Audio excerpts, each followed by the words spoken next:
and we're asked to study the function, find absolute max, min, etc., on the interval 0, 4. Please get the table starting immediately so you don't forget. Without this analysis, I cannot give full credit. This is what we learn in this class.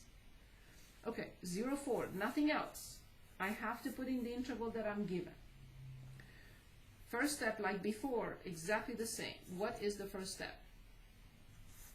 I'm given the function this time. I don't have to work hard to find it. I am given the function. So,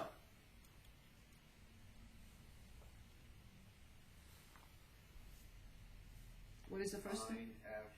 That's it. I know you're tired of me talking about the same thing over and over. I know. Number 2. What is step 2? Yes, or undefined. There is no such thing. It's a linear function. 6 minus 6x equals 0 means x equals 1. Is 1 in here? Yes, it is. I put 0 under f prime because that's how I got 1, by setting f prime equal to 0. I need the sign here and here. So let's plug in 0 in the derivative and find the sign. Let's plug in 4 in the derivative and let's find the sign.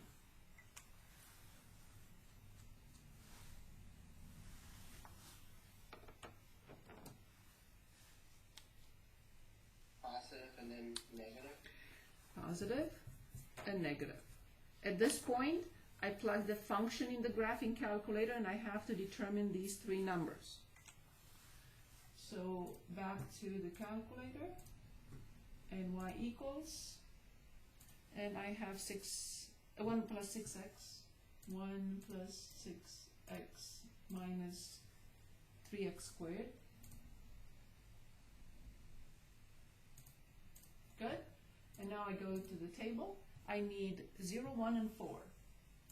0, 1, and 4. 1, 4, negative 23. 1, 4, negative 23. At this point, this is the moment of truth. I need to see that these two work well together. If they don't, I know I have an error. Without this analysis, I did not learn anything, or not too much in this class. This is the analysis that we learned in this class. So let's try. See if it works. If it doesn't, I'll say, oops, something is wrong. From 1 to 4, is the function increasing? Yes, ma'am. Perfect.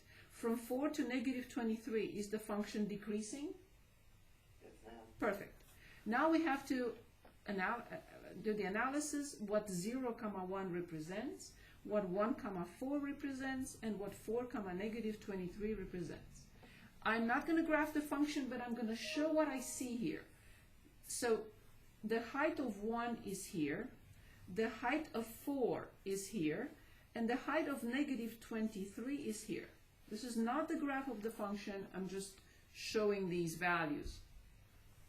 What type of point is 0, 1? It doesn't matter. Exactly, nothing. Good. What type of point is 1, 4? Relative max. Yes, an absolute max. Perfect. Excellent. What type of point is 4, negative 23? Absolute min and relative min. Not at the end point. There is no relative at the end points. So this is only the absolute min, not relative. This one in the middle, yes, it's also relative. Awesome. Good. Let's move on. So we also looked at the function value, and we also looked at the absolute max min on a closed interval. There is nothing to say here, there is nothing to say here. Graphs, of course, we can look at a graph of a rational function. These are included in everything, so now allow me to choose the next one. And I'd like to look at an approximation with marginal cost, profit, or revenue. So I can check that as well.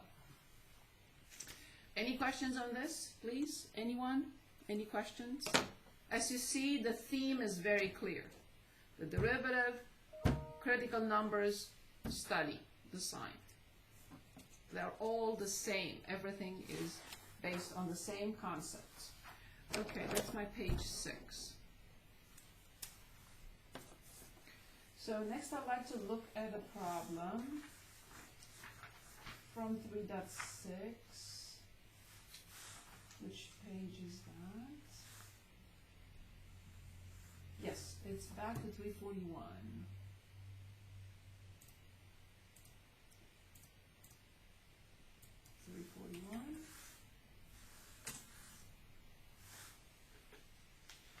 Maybe on 342.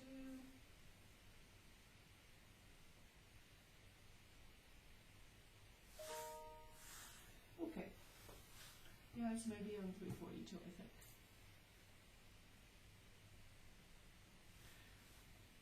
Okay, so we have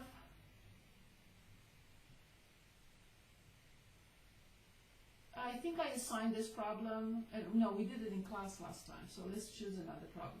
Please look at problem 29 when you review for the test, please. So let's look at another one.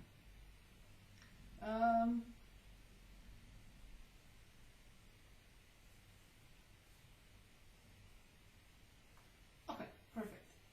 So margin revenue. Solano Carriers finds that its weekly revenue in dollars. Fine, I'm going to copy it. R of x, 0.0007 x cubed, and minus 0.5 x squared, and plus 150x. I do not remember doing this problem. I hope we didn't. So they're selling 26 units. What is the current weekly revenue? So number one, they're selling x equals 26. And they're asking us to find the current revenue. How much will the revenue increase if sales increase from 26 to 28? That's the next question. So number two, from 26 to 28. Okay, so how do I find the revenue at 26? Just put 26 to roll the x. Absolutely, R of 26. Now, they're asking us what we're going to find in a minute. I have to put in the function in. So they're asking us now, let's see what is the exact change if we don't manufacture 26 per week but 28 per week. So what will I have to find? I will have R of 26. What else I need to determine in order to find the exact change? R of 28. Exactly. Awesome. Thank you so much for paying attention. I love you guys. That's my dream. My dream. Even if you're wrong, it's okay. Just if you pay attention, I am thrilled. Okay. Yes, you know me, I have to put that function in, so I don't have to work too hard later. Be careful how you plug it in.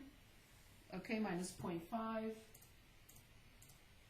x squared and plus 150x. Okay, the function is there. I need two numbers quickly. I need 26 and I need 28. I don't want to do this by hand. The calculator can do it very nicely for me. Go back and highlight. We're talking about cents, so we need the whole number. So for 26, 3685.03, and for 28, 3961.66. Now they want us to find the difference. Oh, I didn't mean to do that. I meant to do this. So whatever that difference is from 3961.66 and minus the other one of 3685. I don't need the calculator for this, but I'm doing it with the calculator anyway. So I put two dots in there. Very, very nice. Brilliant on my part. Okay, 276.63. So delta R equals 276.63. So the exact change delta R is R of 28 minus R of 26. We determine the difference, and this is the answer. Question number 3.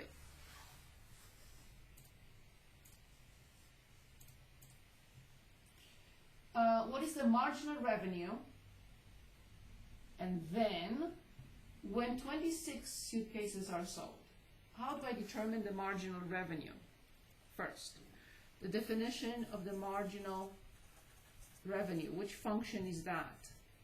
R prime. Thank you very much. Thank you very much. So R prime of x. Easy, 0.021 x squared minus x plus 150. Done. They want us to determine the marginal revenue when 26 suitcases or units are sold. Fine. How do I determine that? Plug in 26. Very good. So in y equals, leave that alone, don't delete it. Just put in 0.021 x squared, and then minus x, and plus 150. Awesome. Okay, and then it's already there, because I had 28 plugged in. Just scroll to the right and plug in 138, and we're talking about cents, so it's 0.20. I need the measurement unit. The measurement unit for the revenue is this. What is the measurement unit for the marginal revenue? Dollars per unit. Thank you.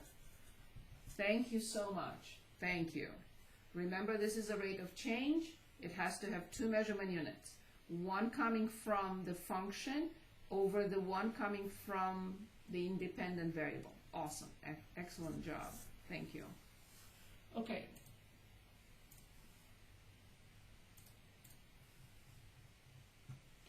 Use the answers from part A and C to estimate the revenue resulting from selling 27 suitcases per week.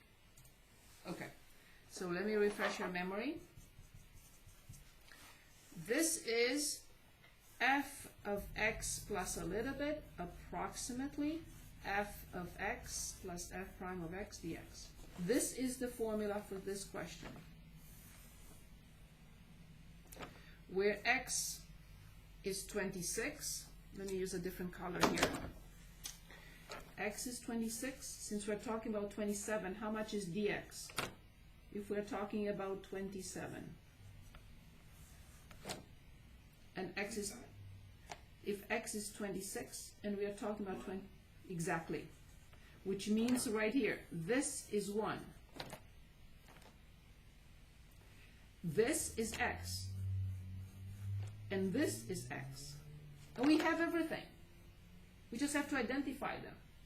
So f of 27 is approximately f of 26 plus f prime of 26 times 1. I have f of 26. I used f, I'm sorry, it's r. I have f of 26, which is 3685.03 plus. I have f prime of 26 and times 1 plus 138.20. All I have to do is add those two numbers. That's it. And that's the approximate. It's not the exact change. The exact change would have been r of 27 minus r of 26. In question 4, they don't want us to find that. They want us to approximate. This is the formula for approximating, something like that, in which I have the reference is 26, so it's an increase of 1 unit. And I have to use this formula, f of 26 plus f prime of 26 times dx, which is 1. I add these up, and I got the answer. What is the approximate revenue? Not the exact. This is the exact, 26 with 27. What is the approximate using calculus? And for that, that's my page 7. Okay, so f of 27 is approximately If you have this number for me, I will put it in. If not, I will determine myself. 3685. I had 3823.23. 3823.23. This is an approximation of the function. So this is R of 27. I don't want to confuse you.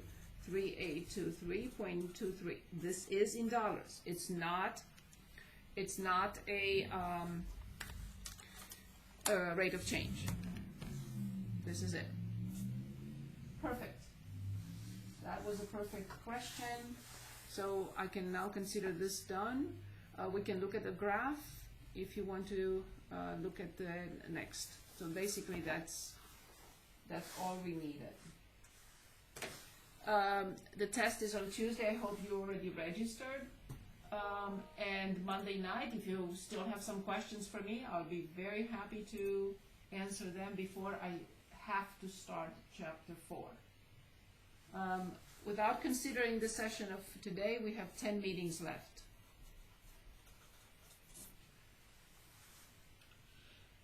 Okay, so there is nothing else that I can think of other than, some differentiations. Yeah, so let's take a look at some examples. Let's say, how do I differentiate f of x equals x to the third e to 2x squared minus 1? So we want to practice that.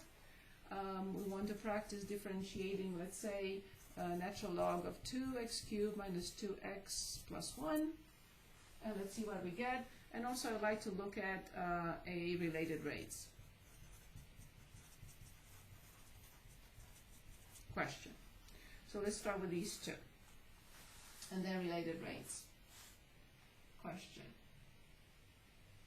I cannot think of anything else other than a graph.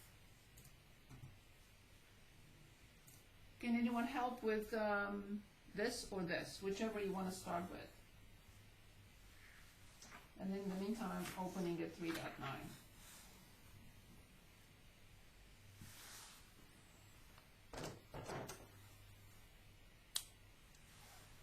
So what is f prime for this? Because this is easier than that. Can anyone give us the derivative of natural log of 2x cubed minus 2x plus 1?